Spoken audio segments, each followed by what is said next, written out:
नमस्कार। 1 मई को है बुद्ध पूर्णिमा या हमारी वैशाख पूर्णिमा। वैशाख पूर्णिमा एक ऐसा दिन है जिस दिन अगर छोटे छोटे हम उपाय करते हैं तो हमारे जीवन में जो दिक्कतें या परेशानियां चल रही हैं वो सभी दूर होती हैं। साथ में ही ये भगवान की कृपा प्राप्त करने का भी एक विशेष दिन है। इस बार जो है वैशाख पूर्णिमा पर कई दुर्लभ संयोग बन रहे हैं। त्रिपुष्करणी योग, व्यतिपात योग जैसे योग बन रहे हैं जो इस तिथि के महत्व को बहुत ज़्यादा बढ़ा रहे हैं। इस समय अगर आप छोटे छोटे उपाय कर लेते हैं तो इनका जो असर है वो वर्ष भर आप पर रहेगा। आपके पास ना दरिद्रता रहेगी ना ही किसी तरह का कष्ट रहेगा अगर आप इन उपायों को करते हैं। तो इस वीडियो में हम जानेंगे वो छोटे छोटे उपाय जिनको करके आप आर्थिक तंगी से मुक्ति पा सकते हैं, धन धान्य से आपका घर भर सकता है। जिनको सरकारी नौकरी पानी अगर वो इन उपायों को करते हैं तो उनको मिल सकती है। जो भी आपकी इच्छा है या जो भी आपकी मैनिफेस्टेशन है वो अवश्य ही पूरी होगी अगर आप इन उपायों को अपनाते हैं। तो चलिए हम वीडियो को शुरू करते हैं। सबसे पहला, इस दिन किसी भी पवित्र नदी में स्नान करना बहुत ही शुभ माना जाता है। इस दिन गंगा जैसी पवित्र नदियों या आपके पास जो भी आसपास नदी हो उसमें स्नान करना बहुत ही शुभ माना जाता है। नहाने से हमारा जो ऑरा है वो क्लीन और स्ट्रांग होता है। नज़र, दोष, बाधा, जादू टोना जैसी चीज़ें जो हमारे ऊपर होती हैं हट जाती हैं।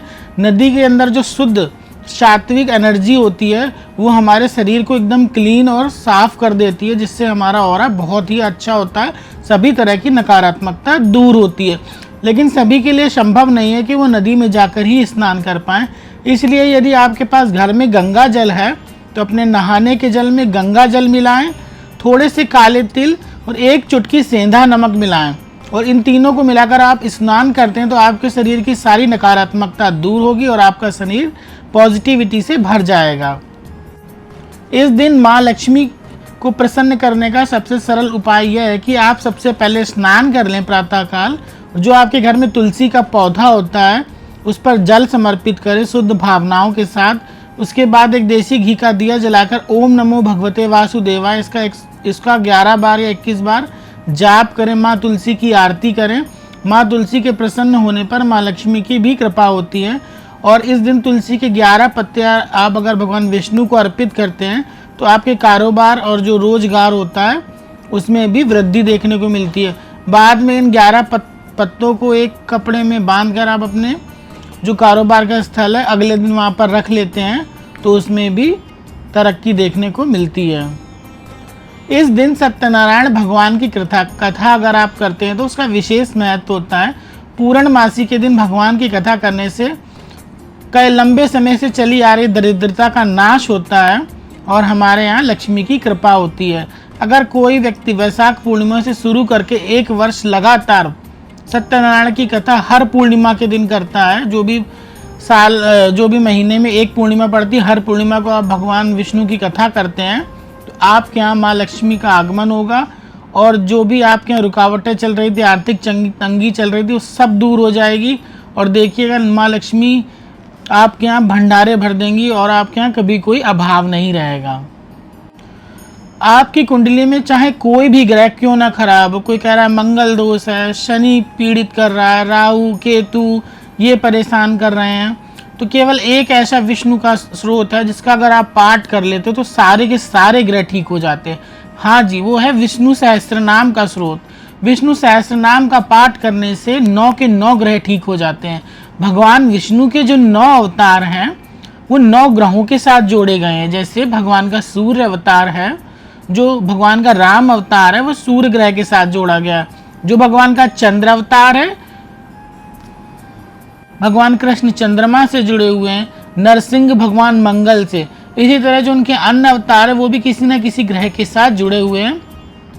अगर आप विष्णु सहस्त्र नाम का पाठ वैशाख पूर्णिमा से शुरू करके 3 महीने तक लगातार कर लेते हैं, आपके जीवन में जो चमत्कारी प्रभाव आएंगे आप खुद ही देखिएगा। मैं क्या बताऊं, आपका जीवन ही बदल जाएगा। आपकी जो भी इच्छा मनोकामना है वो भी विष्णु भगवान अवश्य ही पूरी कर देंगे। जो लोग कॉम्पिटिटिव एग्ज़ाम्स की तैयारी कर रहे हैं, सरकारी नौकरी की तैयारी कर रहे हैं, उन्हें कुछ चीज़ों का ध्यान देना चाहिए। एक तो उन्हें नित्य भगवान सूर्य को जल अर्पित करना चाहिए। जल अर्पित करने के लिए उन्हें लोटे में गुड़ थोड़े से लाल फूल और इसके अलावा उसमें रोली डाल लें और थोड़ा अक्षत डालकर ओम घृणी सूर्याय नमः का बोलकर उनको जल अर्पित करें। और ध्यान रहे जल आपके चरणों में बिल्कुल नहीं गिरना चाहिए, नीचे कोई पात्र रख लें। इसके अलावा आप आदित्य हृदय स्रोत का अगर पाठ करें जब तक आपको सरकारी नौकरी नहीं मिल जाती है, साथ में विष्णु सहस्त्र नाम का पाठ आप गुरुवार को कर सकते हैं, तो आपको देखिएगा जो भी आपकी इच्छित नौकरी है वो जल्द ही मिलेगी। सूर्य भगवान और विष्णु भगवान की कृपा आपको वो नौकरी दिलाने में सहायक होगी। बैसाख मास में जो हम दान करते हैं उसका विशेष महत्व होता है। बैसाख मास में जो अब अंतिम समय आ गया है, यानी कल तो बैसाख मास समाप्त हो जाएगा, इसमें दान का विशेष महत्व है। चाहे थोड़ा ही दान करें पर अवश्य करें। कहते हैं जो बैसाख मास में दान नहीं करता है उसे बार बार कुत्ते की योनि मिलती है और इससे भी खराब वो मल का कीड़ा बनता है आखिरी में। तो आप ऐसी स्थिति में ना जाएं और वो पिशाच योनि को भी प्राप्त होता है। इन स्थितियों से बचने के लिए हमें दान अवश्य करना है। दान की बात करें तो सबसे बड़ा और सबसे सरल दान है वो है जल का दान। इस दिन घड़े में जल भरकर किसी ब्राह्मण को दान में दें। अपने आसपास लोगों को ठंडा पानी जो होता है वो प्रदान करें। इस दिन शरबत का दान करना अत्यंत शुभ माना जाता है। इसके अलावा सत्तू, गुड़, अन्न का दान, छाता, पंखा, चप्पल का भी दान आप कर सकते हैं, जो कि अत्यंत शुभ दानों में से एक है। इस समय इतनी चिलचिलाती गर्मी पड़ रही है, अगर आप पशु पक्षियों के लिए पीने के लिए पानी और अन्न दाने की व्यवस्था करते हैं तो भगवान की आप पर अति कृपा होती है। जैसे छोटी छोटी चिड़ियाँ आदि के लिए जल भर के रख सकते हैं, दाना डालें, और जो कुत्ते बिल्ली होते हैं उनके लिए खाना और पानी की व्यवस्था करते हैं, तो आपके राहु, केतु, शनि, बुध सारे ही ग्रह प्लैनेट अच्छे होते हैं और जल्द ही इनके सकारात्मक प्रभाव भी आपके जीवन में दिखने लगेंगे। बैसाख पूर्णिमा के दिन पीपल के पेड़ में माँ लक्ष्मी का वास होता है, तो इस दिन पीपल के पेड़ में एक जल का लोटा लें, थोड़ा कच्चा दूध मिलाकर वो जल अर्पित करें और माँ लक्ष्मी का ध्यान करें। घी का दिया जलाएं माँ लक्ष्मी के निमित्त और एक कड़वे तेल का दिया जलाएं अपने पितरों को ध्यान करते हुए, क्योंकि पितरों की कृपा के बिना हम जीवन में कभी उन्नति नहीं कर सकते हैं। तो पितरों की कृपा पाना भी अत्यंत आवश्यक है। पितरों के निमित्त एक कड़वे तेल का दिया जलाएं और प्रार्थना करें कि हे माता, हे पितरों, मेरे जीवन में जो भी बाधा, जो भी दिक्कतें हैं वो दूर हो और आपकी हम पर कृपा हो। इस दिन शाम के समय अपने घर के मुख्य द्वार के बाहर दक्षिण दिशा में एक चौमुखा दिया जलाएं। 4 मुंह होते हैं जिसके, उसमें कड़वा तेल भर लें और 4 बत्तियां बनाकर चारों दिशाओं की प्रतीक होती हैं ये दिया जलाएं। इससे हमारे पितृ प्रसन्न होते हैं और हमारे जीवन की बाधाएं दूर होती हैं।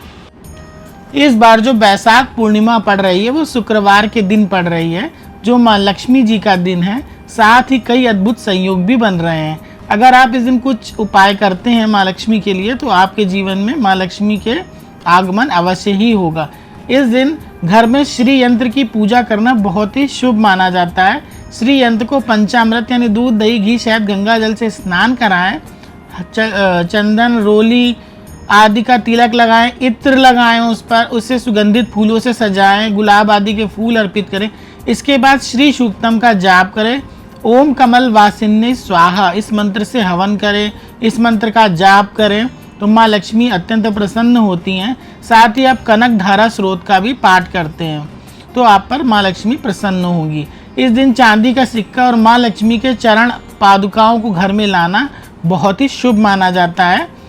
और एक उपाय और है, इस दिन आप 11 कौड़ी लेंगे, उन पर रोली आदि का तिलक लगाकर माँ लक्ष्मी के पास चढ़ा देंगे जब आप ये पूजा करेंगे, और उसके बाद श्री सूक्तम का जाप करेंगे, माँ लक्ष्मी के नामों का जाप करेंगे, ललिता सहस्त्र नाम का पाठ कर सकते हैं आप, और उसके बाद अगले दिन इसको अपनी तिजोरी में रख लेते हैं। अगर आप चांदी के सिक्के और इन कौड़ियों को, तो देखिएगा आपके यहाँ कितनी लक्ष्मी की बरकत होती है, कोई भी लक्ष्मी की कमी बिल्कुल नहीं रहेगी।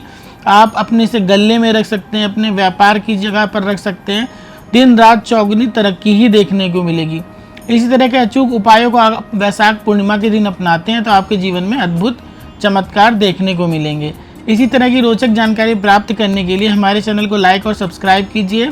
इसी तरह की जानकारी पाने के लिए हम मिलते रहेंगे। तब तक के लिए नमस्कार। हरे कृष्णा, राधे राधे।